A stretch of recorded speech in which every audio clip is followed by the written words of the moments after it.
Olympic athletes use this tool before competing. Leading entrepreneurs, entertainers, and other athletes use this to achieve optimal results in their careers and business ventures. World Cup winning skier Lindsey Vonn to legendary basketball player Michael Jordan to actors Will Smith and Idris Elba to musician Jay-Z. Each of them uses this technique to give them a competitive edge and also to cultivate a sense of belief, build confidence, and help build motivation. Let's dive in. Hey, everybody. Welcome to the Addiction Unlimited podcast, where you get to learn everything you want to know about addiction and recovery. I'm your host, Angela Pugh, co-founder of Kansas City Recovery, life coach, and recovering alcoholic. To learn more about me, you can listen to episode 0 on your podcast app or find us on the web at addictionunlimited.com. Hello, my friend. Welcome back to another episode of the Addiction Unlimited podcast. I'm your coach, Angela Pugh, helping you get more of what you want in life and less of what you don't. I am super excited to talk about this tool today. This is one of my personal favorite tools, and I'm going to tell you what it is, how it works, and how to do it, and why it works, because it feels a little weird, but it is science-backed, my friends. Science today says that 95% of our brain's activity is unconscious, meaning the majority of the decisions we make, the actions we take, our emotions and behaviors depend on the 95% of brain activity that's beyond our conscious awareness. What that means is we're on autopilot. Your subconscious handles everything your body needs to function properly, from eating and breathing to digesting your food and making memories. It also holds all the programs that control the way you think, what you believe, the way you feel, act, react, and pretty much everything else that forms who you are. You see how important all this subconscious stuff is? To create change in your life and become the person you really want to be, you have to use tools that work with your subconscious mind to rewire your thinking and belief systems. There's this book called The Biology of Belief, and the author is Bruce Lipton. He's a PhD and a stem cell biologist, and he says that we live in a subconscious state, a theta state, from the age of 0 to 7 years old. And this is when we're downloading, we're little sponges. Look at your little kids. They're little sponges and they're just soaking up all the information. They're downloading all the beliefs from the people closest, right? It's our families, our communities. From 0 to 7 years old, we're just downloading all of these stories and belief systems. You hear us professionals always talking about the stories you tell yourself. Change that story you're telling yourself to a new positive story. Stop telling yourself that story. Well, this is where those stories come from. You know, as an adult, you struggle with issues you don't understand because those stories and belief systems were installed when you were a kid. Money issues, abandonment issues, emotional issues, fear, anxiety, attachment issues, all of these things were installed when we were kids. You also hear us pros talk about limiting beliefs, the beliefs about yourself that are holding you back from getting what you really want in life. These are also stored in and controlled by your subconscious, and they were installed in your brain without your consent or your awareness when you were a child. And some of you might be saying, what are limiting beliefs, right? That's very normal language to me. It may not be to you. Limiting beliefs are the thoughts you have about yourself, like, I'm not good enough. Other people are better than me. I'm not smart enough. I don't have the confidence to do this thing or that thing. I don't deserve this or that. I always mess up. I'll never be wealthy because my family isn't. I always meet the wrong person, or why do I always attract the wrong people? I never reach my goals. These are all the stories that are holding you back from getting all the things you want. So how do you work on that subconscious mind and write new stories for yourself so you can get more of what you want in life and less of what you don't? My favorite tool is visualization. What the heck is visualization and why does it work? That's what you're probably saying to me right now. Well, let me share a study that was done in the 70s with athletes. And this study was done specifically to demonstrate the effectiveness and the power of visualization.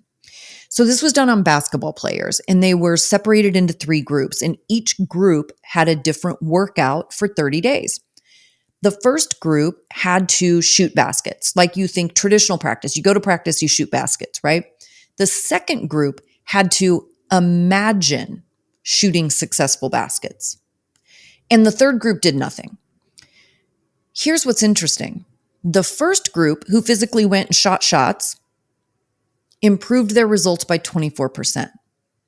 The second group that just imagined successful shots improved their results by 23%. And the third group made no progress, of course, because they didn't do a damn thing. But did you hear what I said? The group that visualized made almost as much progress as the other group. That's powerful. And researchers have repeated the experiment multiple times, similar results. It works. I'm going to give you a few reasons why it works. Then I'm going to give you a quick process for how you can start your own visualization practice today. Everything I'm going to share with you is backed by science. If you've been with me for a long time, you know I only engage in activities that are scientifically proven because I want long-term sustainable results from the things I put my energy into, just like you. I don't want to waste my time on a bunch of stuff that may or may not work. I want to know that it actually works so I know exactly what to do to get the exact result I want. So first things first, why it works. Your brain doesn't differentiate between what's real and what's imagined. And I do know that sounds crazy, but it responds to the images and emotions you create in your mind as if they're actually happening. This means that when you imagine something vividly, right, in detail and with emotion, your brain chemistry changes as though that experience was real. And your mind records it as a real memory. So think about the impact this can have on you. Think about fear and anxiety, the 2 things that we all live with the most, right? That hold us back more than anything else. Everything is fear. Everything that happens is fear-based, right? Everything we do or don't do is fear-based somehow, I swear. So fear and anxiety come from negative anticipation of future events, right? It's the unknown. How is this going to be? How am I going to do it? How am I going to make it happen? How am I going to feel? Is it going to be terrible? How are people going to respond? Right? You have all this negative anticipation about future events. If you can visualize a future situation going the way you want with the outcome you want, your mind will record that as a real memory. Then all of a sudden, the situation is no longer an unknown because your brain thinks it's something you've already done successfully. Your insecurity about the situation goes down. You'll feel more confident in your ability to go through the situation because you will have already successfully done it in your mind. And by the way, you're visualizing all the time, whether you realize it or not. Think about like when you're fighting with your partner, say you have a phone call and you say something that irritates your partner. And you know when you get home, the shit's going to go down, right? So you see the whole thing play out in your head. You see it. I'm going to pull in. I'm going to go inside and they're going to say this and they're going to do that. Or maybe you're the one in the house and they're coming home. And you're like, well, they're going to come in and they're going to give me this look. They're going to set their stuff down in the same place and they're going to look at me this certain way that makes me want to strangle them. And right, you play out the whole thing in your head and they're going to say this and I'm going to say this and this is how it's going to go down. And it's going to be the silent treatment, slamming doors and somebody sleeping on the couch. You play the whole thing out in your head. That's visualization. You can't be surprised when you play out the whole scenario that it then happens exactly that way because you just committed to it by playing it out in your head. Or think about money stuff, right? Bills, you don't want to get the mail or answer the phone calls because you don't have the money to pay the bills. You don't want to rifle through the mail and see all the bills because you don't have the money. You don't want to answer the phone calls because it's bill collectors and you don't have the money. This is what we refer to as self-fulfilling prophecy. right? You think about something and you think in your head how it's going to go down and you have all the feelings that go with it. In that fight with your partner, you're feeling all the feels, right? You're visualizing what they're going to say, the look on their face, and how pissed off you're going to be, and your self-righteousness. And maybe you even feel your face getting red because you're getting pissed. That's visualization, right? And it's a self-fulfilling prophecy. You play it out detail by detail in your head, and then it happens exactly that way. It's visualization. We want to reprogram the system like it's your own personal inner GPS. Visualization tells your mind what to focus on. We have to tell it what to focus on because what you focus on will become your reality. And this is what we call being intentional. You hear that word thrown around everywhere, being intentional. Nobody really explains what it means. Being intentional means I choose what action I will take. I choose what people I will spend my time with or won't. I choose what shows I watch or don't watch, what places I go or don't go. I choose intentionally how I live my life. Just like you have to choose intentionally how you live your life to get the life that you want. Visualization is intentionally telling your brain what to focus on. And the biological term for this is called the reticular activating system, right? RAS. The reticular activating system acts like a filter, right? Out of all the information coming to our senses from our environment, it decides what we'll notice and what we won't. And remember, your brain looks for shortcuts to conserve energy. So your brain is always looking for little ways to go on autopilot because it has a lot of shit to do in a day. It's got to make a lot of decisions. It's got to overthink everything.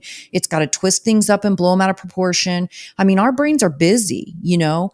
So think about like when you drive to work, you get to work, but you don't remember the drive because your brain goes on autopilot to conserve energy. It doesn't have to think about that drive because you've done it a million times. It knows exactly what to do so you can space off and think about other things. Or like your morning routine. Listen, every morning when I get up, okay, I'm going to get up, take my medicine and drink water. I'm going to pee, brush my teeth and start my coffee. That's it. It's been exactly the same for 125 years. It will probably be the same for another 125 years. My brain does not have to actively engage in that process because we do it every day. It's autopilot. And your brain has to do that to conserve energy because it has so many other things to do. So it's constantly looking for data in your environment that matches and reinforces your thoughts and belief systems. It's pretty important that your thoughts and belief systems are good and healthy and positive. If you want your GPS to work to your advantage and notice opportunities that will take you closer to what you want to achieve, you have to program it. And the best way to program it is by visualizing everything. Visualization is how you effectively communicate to your reticular activation system what you want to focus on. And that allows it to filter out all the irrelevant information and bring your attention to the opportunities and resources that align with your vision. Let me give you an example of this. You're going to be really mad at me for this, but I'm going to show you how this works. I'm going to tell you right now to notice all the white cars there are in this world. There are a lot of white freaking cars in this world, right? Now, I just told your reticular activating system what to pay attention to. So the rest of your day, maybe even the rest of your week, you're going to notice every damn white car you see because I just told it to think about it. And I'm sorry for that because it might be frustrating. And I'm probably going to get a million messages about all the damn white cars. There's a lot of white cars. But that's reticular activation, right? It's telling your brain what to focus on. And if you visualize vividly, right, in detail, you're telling your brain what you want to focus on and what you want to achieve. You're giving it this beautiful picture so it can filter out all the things that don't go with that picture. Okay, last thing, and then we're going to get to the actual practice and how you can get started today. Remember the limiting beliefs we talked about a minute ago. Visualization is how you override those limiting beliefs. Visualization under deep relaxation, which is called self-hypnosis, really. When you relax deeply, your brain waves move from beta, like that's what we live in, beta, right? Deeper is alpha and deepest is theta. And remember, I brought up theta, that's 0 to 7 years old. We're in theta. That's that totally suggestible state of mind where you're just taking in and soaking up everything, right? Alpha and theta are suggestible states. And that's where it becomes easier to reprogram patterns and beliefs at a subconscious level. If you visualize yourself accomplishing something that you believe you can't do while you're at those levels, those brain waves, and you do it a lot because repetition is important, you'll begin to override the old limiting beliefs that have prevented you from succeeding with the things you really want in life. And to reach that suggestible state, you have to relax your body and your mind. And you can start with a body scan relaxation, relaxing each part of your body one by one from head to toe. And do that before you start visualizing. And focus on your breathing, right? That, of course, another science-backed thing. Breathing, huge for your body, huge for your brain, necessary, calms anxiety, regulates nervous system, slows down your heart rate when necessary. You can also speed up your heart rate when necessary. Breathing is huge. And focusing on your breathing also helps you relax. And I'm going to make this really easy for you, okay? Go to YouTube and search for hypnosis on whatever thing you're working on. You know, when I had the greatest success in changing my food habits, it's when I did a specific hypnosis on it and I listened to it every single night as I fell asleep. Hypnosis is used to change a specific behavior or thought process because of the relaxation and it taking you into those suggestible brain waves. So search it on YouTube. You'll find a million options that will walk you through the relaxation part and guide you through the whole process. It's amazing. But if you want to do a quick visualization on your own, I'm going to give you the steps, right, of how to do it, what to think about. And then I'm going to tell you a few ways that I use this because visualization does not have to be something like meditation or hypnosis where you sit down, close your eyes, do the thing, right? Visualization can be really fast, super simple. You can do it a million times a day if you need or want to. I certainly do, always. So here are the key principles to make your visualization good. Okay. Close your eyes and set an intention. Mentally say what you want to achieve. This can be something big. It can be something tiny, right? Maybe you're pulling up to your house and you're exhausted. You've worked all day. It's been a hard day. You're kind of at the end of your rope. You can't take much more. And you know you're walking into a house that's going to be a little bit chaotic, kids, homework, dinner, whatever the things are. And you're kind of dreading it, right? When you pull in your driveway or your garage, you can just sit for 1 second when you turn your car off, take a deep breath and go, okay, this is how I want this to go. I want to walk in. I want to smile. I want to see everybody else smiling. I want it to be calm for a minute. I'm going to look at my partner and say, hey, I just need a few minutes to unwind and change my clothes. Do you have everything under control for just a few minutes? Right? You just visualize. It can be that simple. And then you go inside and you'll be blown away at how much this works. So close your eyes and set your intention. Be very specific about what you want to achieve. 2, imagine the situation you want to work on. Like I just played out that scene for you. Make the scene as real as you can using all your 5 senses. The more detailed you can imagine the scene, the better your brain will record it as a memory. All 5 senses. And I'll get into that here in a minute when I tell you some different ways I've done this. Number 3, always incorporate your strong positive emotions. And this is key. Without a strong emotion attached to it, the event visualized won't seem real enough to be recorded as a memory. So you got to get the feelings in there, okay? Make sure to feel what you want to feel. And number 4, repeat the process often. Visualize daily until you start seeing the changes in your behaviors or the situations and you're just feeling better. Repetition is always key in anything that we do, but especially when we're dealing with brain processes, especially dealing with anything subconscious. This isn't fast, people. They call it the reptilian brain for a reason, because we're dealing with programming from the beginning of time. So don't expect like you're going to do this one time and you're cured, right? It doesn't work that way. It takes practice. Like anything else on the planet, it takes practice. The more often you do it, the better you'll get at it, the better outcomes you'll get from it. Then you'll start using it more in different situations. You'll start seeing how fast and easy it can be in small situations. And it's a game changer. So I'll tell you a few ways that I use visualization often. One, for sure, when I'm doing an intervention, right? When I have an intervention, because interventions can be stressful, there are a lot of unknowns in an intervention. Remember, we talked about this a few minutes ago. Fear and anxiety come from unknown. It's negative anticipation of a future event.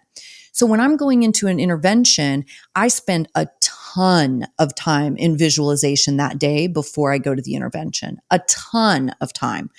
I'm quiet. I'm in a dark room. I'm eyes closed. I'm relaxing. I am deep, deep, deep breathing. And I am visualizing the whole process.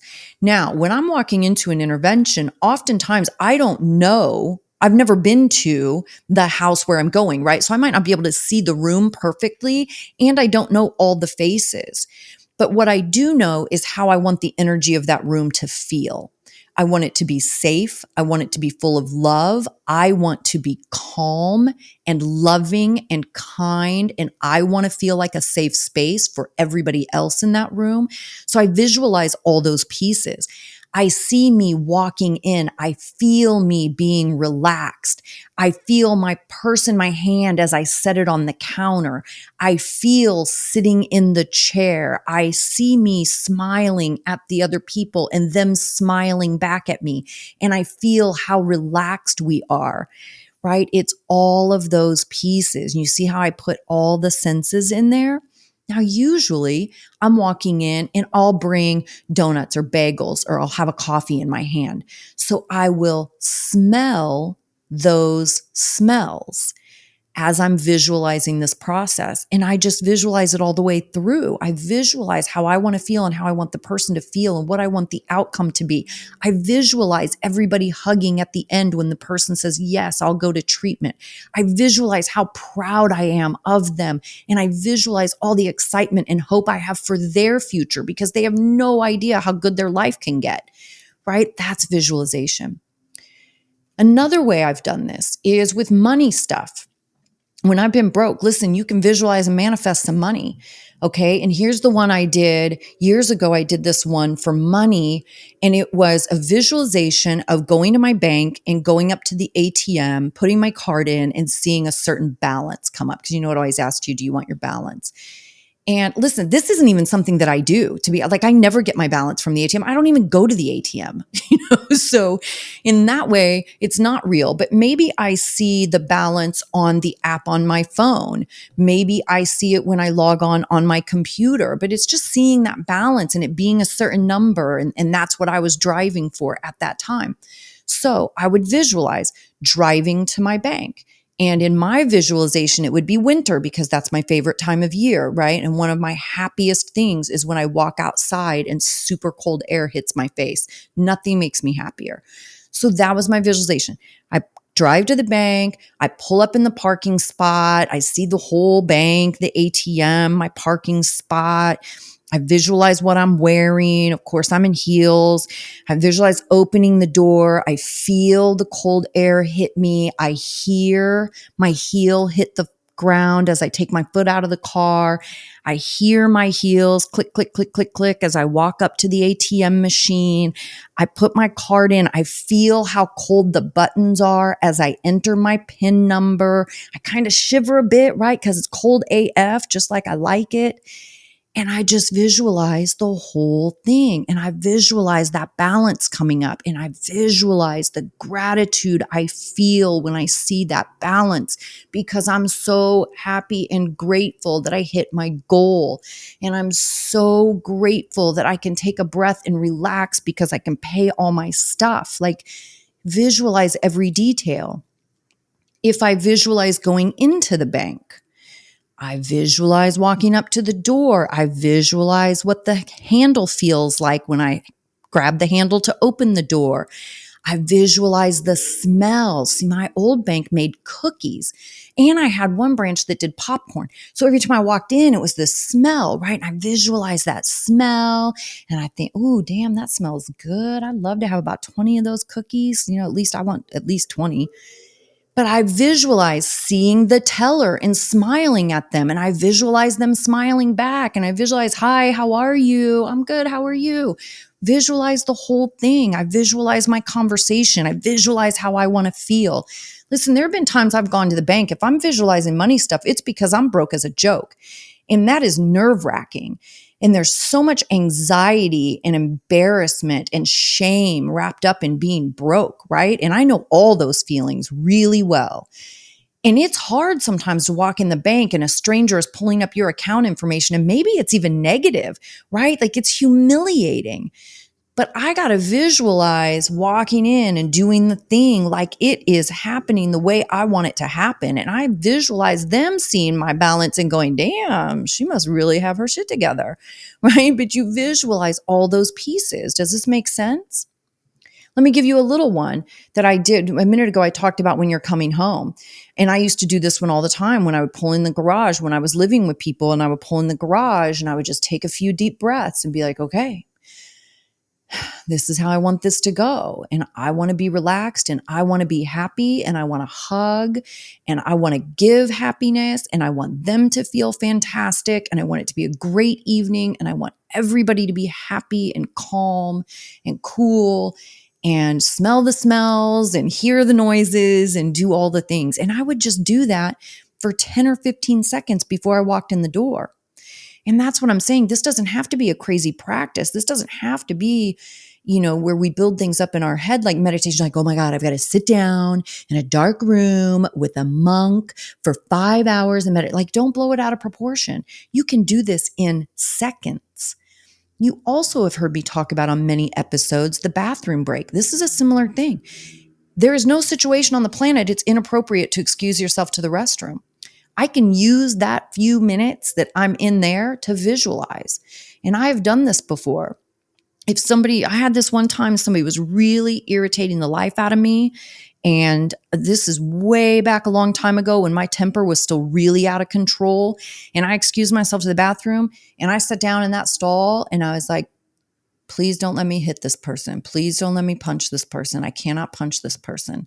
Please let me be okay." Like, I am just begging for this strength, right? And I didn't even know about visualization back then, but just running through it in my head and reminding myself who I wanted to be in that moment and reminding myself how I wanted to behave and how I didn't want to behave.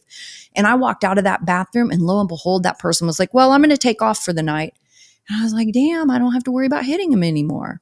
You know, take those moments, excuse yourself to the bathroom and take just that few seconds to get recentered and visualize how you want the rest of the situation to go, how you want it to turn out. Use this when you have events to go to that you're worried about drinking. Like, see the whole thing, visualize every piece of it, visualize what you're going to have in your hand instead of an alcoholic beverage. Visualize how it feels, visualize how you feel so freaking proud of yourself for getting through that situation, how strong you are for remaining alcohol free in a situation that can be triggering, right? Visualize how you want other people to respond to you. Visualize what you're going to say and what they'll say back. It's just a little mental movie that your brain will record as a real event, and then it will help you move toward the opportunities and actions that align with the goal you want to achieve. You can use visualization in a million things all the time. Like I said before, you're already visualizing all the time. It's just most of the time it's with a negative outcome because our little brains want to obsess and think about the anxiety and the fears and the doom and gloom instead of thinking about the outcome we really want to achieve. You can do this with breakups. I had to do this recently. I had a relationship in my life that changed, right? And it was challenging. Last week's episode was about grief. I talked about it a little bit in there and going through that process. And when I had to go somewhere where I had to see this person, I had to really sit down and think about it, how I wanted it to go, because I didn't want to go. I really did not want to go. But I had to visualize it. This is how I want it to be. This is how I want it to feel. This is what I want it to look like. This is how I want that person to feel and experience me and feel okay and good and happy. I had to visualize all of it, and it worked. Of course it worked. It almost always works. Where you will trip yourself up is if you give mixed messages, right? You can't say, oh, I want, and you can't get crazy. Like, I'm visualizing $1 million. And then you back it up with, but I know I won't get it, right? If you back it up with that, but I know I won't get it, that's the message that you're recording in your brain. You visualize the thing. This is how I want it to be. This is how it feels. Get all the senses involved in it. I'm so happy and grateful. Thank you for this. And then you walk away from it and let it be. Don't back it up with, but I know it's not going to happen, but I know I can't really do that. It's never turned out that way before, right? If you give mixed messages, that visualization isn't going to be effective. So start doing this with little bitty tiny things. Maybe it's getting up on time. So the night before when you're going to sleep, you visualize getting up on time, how great you're going to feel, the energy you're going to have, how proud of yourself you're going to be, and get all those senses involved in that visualization and see what happens the next morning. Or if you're walking into a meeting you're nervous about, visualize how you want it to go, how you want to feel, how you want them to feel, how you want your performance to be, whatever. Start doing it in little itty bitty tiny ways so that you can build your confidence and know that you can do it and know that you do it well and know that there's a good outcome to be had. Okay? Rules to remember. Be specific, very specific with what you are visualizing, what you want your goal to be, what you want the outcome to be. Use all 5 senses to reinforce your vision. Feel all the feels and then repeat, okay? Repeat and practice. You have to train your brain. The more you do it, the better you'll get at it, the better outcomes you'll have. Then you can start doing it for bigger things, and it's life-changing. It truly is. All right, you've already got a lot to practice. And it is a big and fascinating topic that will change your life. This is a law of attraction topic. Law of attraction is something I love and live by. Remember, visualization is a skill that gets better with practice. The more you engage in these techniques, the better you will get and the more powerful your visualizations will become, okay?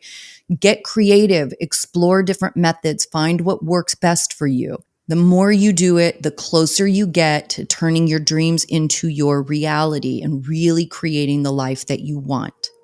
If you want some more guidance, if you want to work on really changing your life and you think you and I might be a good fit to work together, you're always welcome to book a free call with me. It's addictionunlimited.com/call. It's always linked in the show notes of every episode if you want to do that. I'm happy to talk to you. There's no hard selling. I'm not a salesperson, so don't worry about that. And you do actually talk to me. That it's addictionunlimited.com/call. And if working with me isn't the right move for you, I'm happy to tell you where to start and how to practice and how to get better at some of these things. Okay. But if you're done screwing around and you're done with all the starts and stops and you're done jumping from one program to another and you really want to get change in your life, I'm your girl for sure. So addictionunlimited.com/call. I hope you guys are having a fantastic day and I will see you next week. You've reached the end of another great episode of the Addiction Unlimited podcast. Candid and honest conversation about addiction and recovery. Be sure to visit us at addictionunlimited.com to join the conversation and access show notes and links to everything we talked about. Love this episode? Please take 30 seconds to subscribe, rate, and review on iTunes to help us improve and give you the information you want. Thanks for listening. See you next week.